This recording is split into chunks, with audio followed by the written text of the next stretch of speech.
Hey guys, thanks so much for clicking on the video. This is American Horror Story Freak Show episode 9. All right, so this episode was really good. This was like a writer's dream. I sat and I can't talk today. I absolutely love when a story all ties in, like when the characters are all linked up and you really don't get it until the writer actually exposes to you that they are linked up.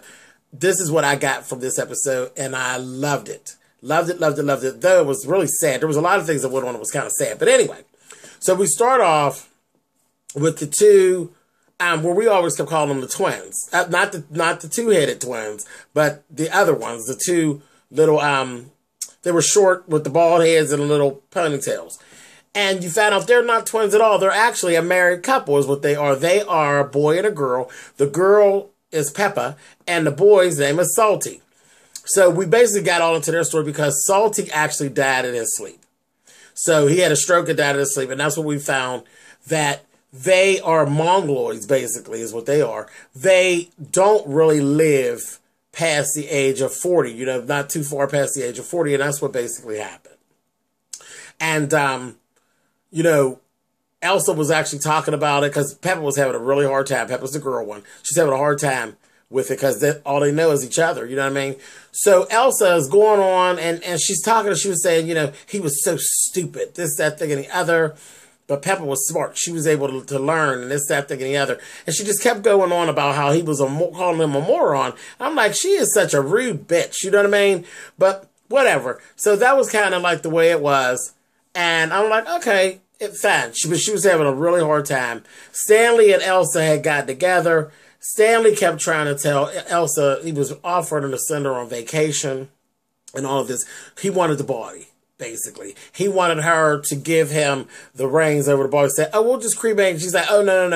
It's the right type of burial that has to happen. This, that, thing, and the other." And he's like, no. So he ends up getting her, talking her out of it, gets the body, cuts off Salty's head, and puts it in, you know, they put it in the jar of formaldehyde and ships it on off. So he's, again, got somebody else. I'm like, this is crazy. But that's Elsa. She's so goddamn self-centered that she can't even see what's going on right up underneath her goddamn nose because she's so busy thinking about Elsa.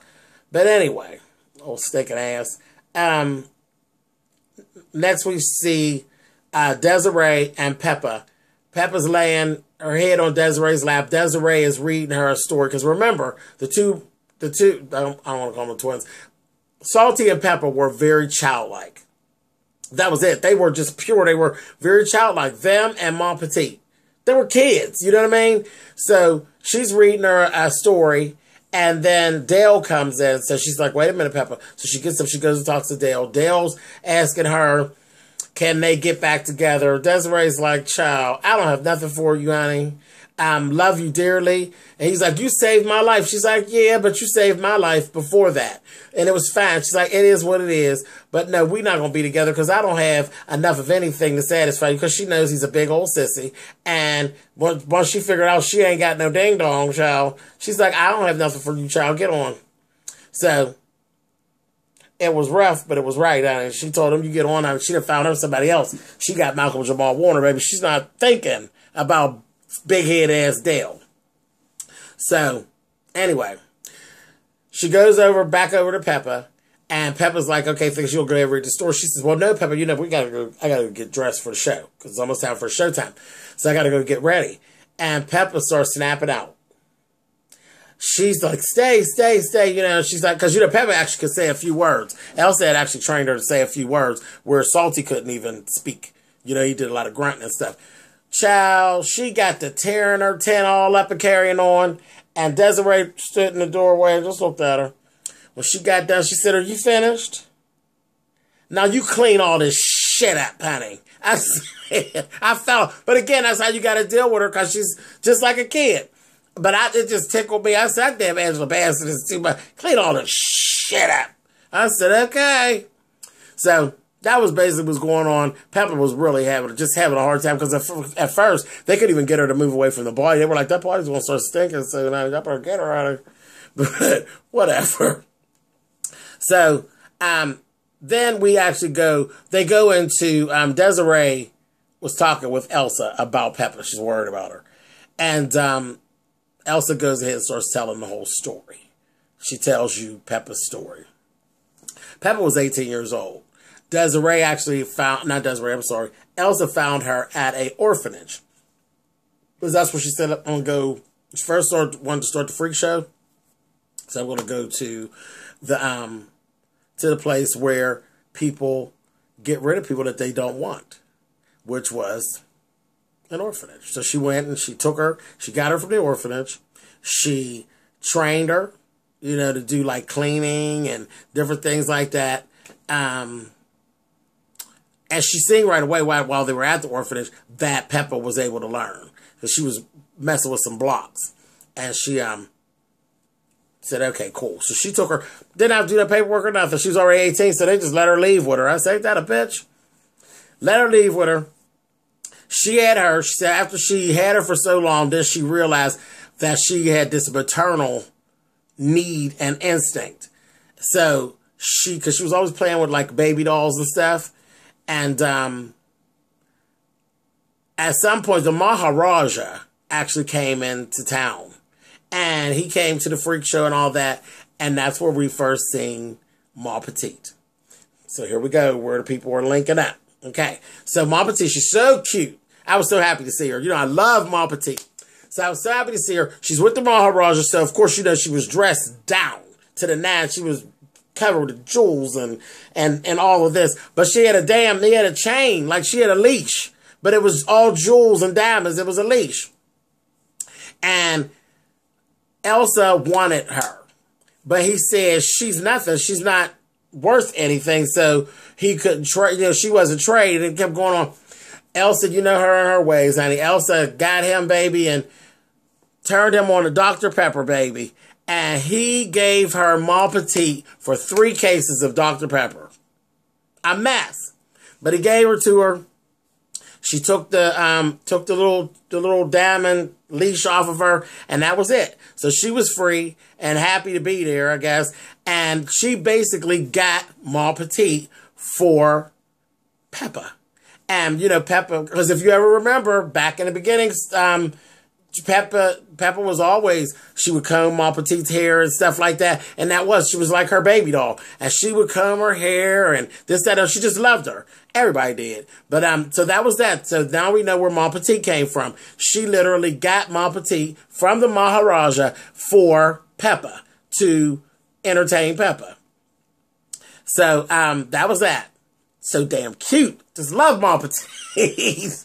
So after a while, she noticed that was that. Then she started seeing, okay, the feminine wiles were kicking in, and she was wanting companionship, because she started seeing like different acts where the boys and girls were kissing and different things like that.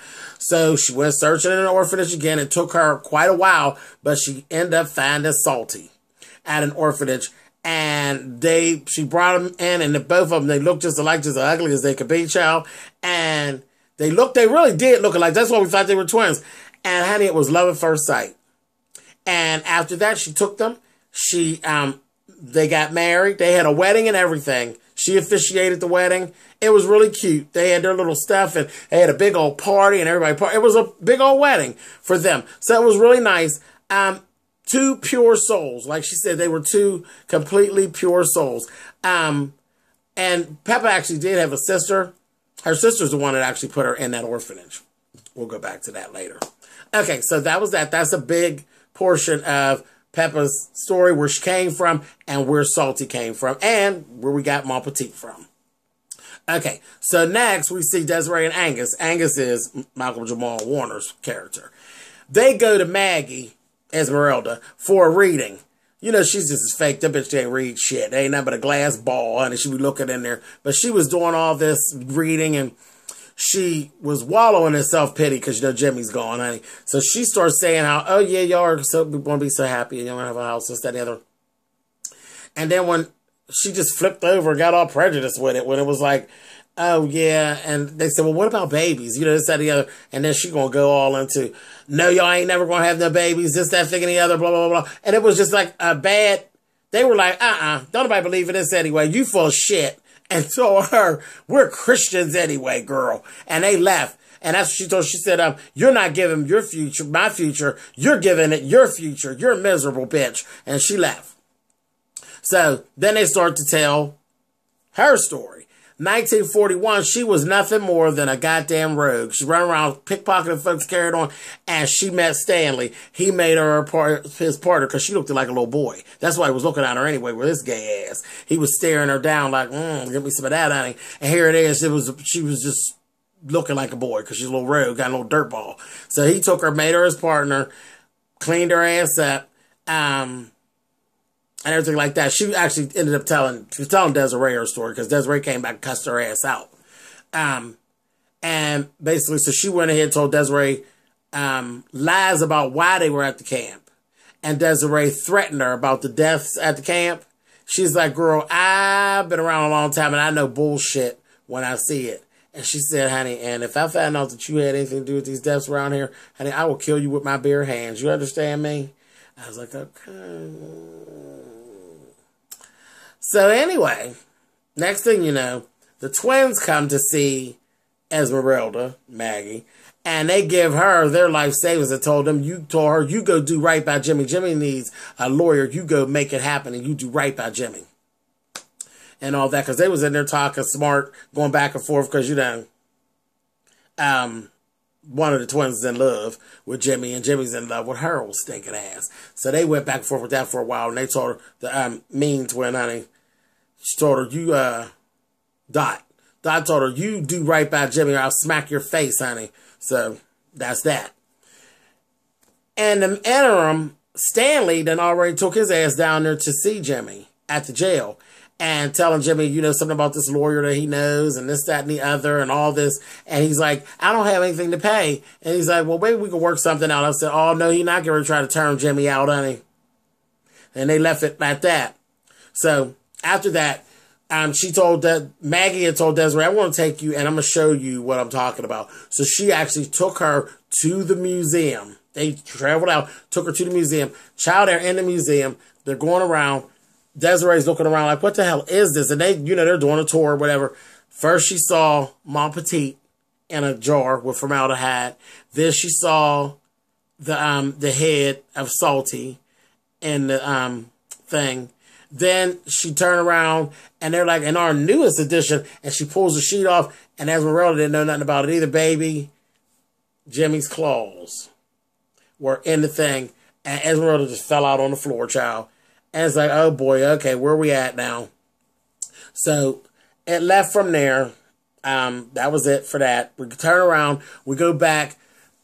They ended up, after Desiree had talked to Elsa, and they had decided it probably was going to be the best thing for Peppa to leave from the camp, because being around all of us, she wasn't going to be able to go forward with her grieving process. So they said, let's take her to her sister. Now she's good. She does stuff and this, that, and the other. So they took her to the sister, and the sister was very reluctant and very drunk.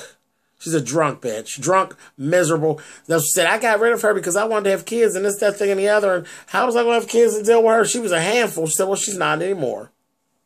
So she agreed finally to take her. Said she was going to, her husband was going to have a fit, but Elsa told her, that's your sister.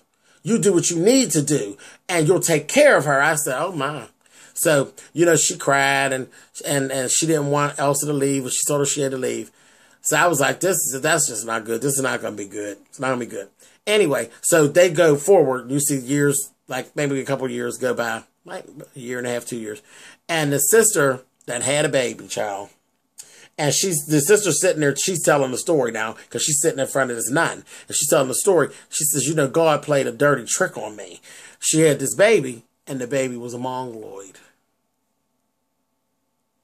See, I always say, there's no coincidences. And God has a sense of humor that's a little different, but just the same. But that's in my real life. I just think that God has a sense of humor that we will never understand. And yeah, no coincidences. But she had a baby, and it was a mongoloid. Again, what comes around goes around. You shouldn't have been so nasty. Threw your sister away, you nasty bitch. But anyway, so that went on. here, Peppa loved this baby, and she was taking care of this baby. The sister wasn't doing but sitting around laying in a bed drunk and ridiculous. She loved this baby. You know, she's taking care of the baby. The baby's good with Peppa. Crying with everybody else, but he's good with Peppa. Child, the husband was fucking Peppa. And I said, she's always running around there talking about Peppa is a girl. Peppa is a girl. Yeah. Yeah. Because your husband's fucking her and carrying on. And then he kept calling her ugly and this, that, thing, and the other. They were just really mean to her. And what good. So then they were like, let's get rid of two problems at one time. So the wife and the husband, they agreed. They got it together. The husband came and Peppa was giving the baby a bath. He pulled Peppa out of the room, locked her out of the room, killed the baby, chopped the baby's ears off, and drowned the baby in the tub. And then they framed Peppa and had her institutionalized. And this is where she was sitting there in front of this nun. And so the nun done bought it. First of all, this nun was a bitch. She's a younger girl, and she just was all into it like, oh, no, she didn't, you know. And you could tell her disdain. The fucking stinking ass sister walked off, left Peppa there. So that was that. Horrible. I'm like, this is terrible. She'd have did better staying at the damn camp. You know what I mean? So, she was mean. You know, she was mean to Peppa. Peppa was in the room, and it was isolation, but it didn't have padded walls, and Peppa was banging her head on the wall and different things like that.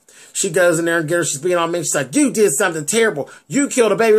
First of all, nuns are not supposed to be judgmental like that. But she was. And they were giving her shock treatments. And she was being very, very mean to her. So at some point, they were standing there.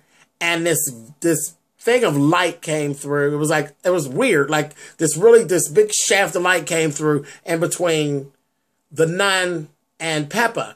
And she's looking at Peppa, and Peppa's crying, and she gonna look over, see how people do, gonna look at Peppa and say, is that remorse I see in your eyes? This, that, thing, and the other?